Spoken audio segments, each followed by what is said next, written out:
Ce qui est important, c'est qu'il y ait un désir d'abord des jeunes de s'engager, de donner du sens. Ils en ont ras-le-bol des écrans, ils ont un désir de redonner ce qu'ils ont reçu et il y a une soif extraordinaire de sens et d'engagement.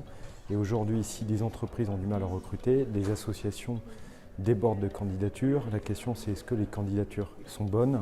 Ce qu'on peut dire, c'est qu'il y a une soif de dingue d'engagement. Ce que je vois avec l'IRCOM, c'est qu'on a des jeunes qui vivent non pas qu'avec des compétences, mais avec un désir de servir le plus pauvre, avec un désir de devenir des éducateurs dans les pays dans lesquels on intervient, c'est-à-dire en Asie du Sud-Est. Le retour d'expérience qu'on a, c'est aussi des jeunes qu'on envoie sur le terrain qui se disent « je ne suis pas assez formé », qui partent à l'IRCOM après. On témoigne une chose très simple, c'est aujourd'hui un tiers de nos équipes viennent de l'IRCOM. Merci l'IRCOM.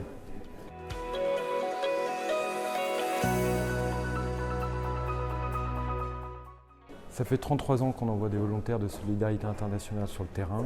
Ce qu'on voit, sans faire une mesure d'impact énorme, c'est de dire que c'est un électrochoc d'engagement.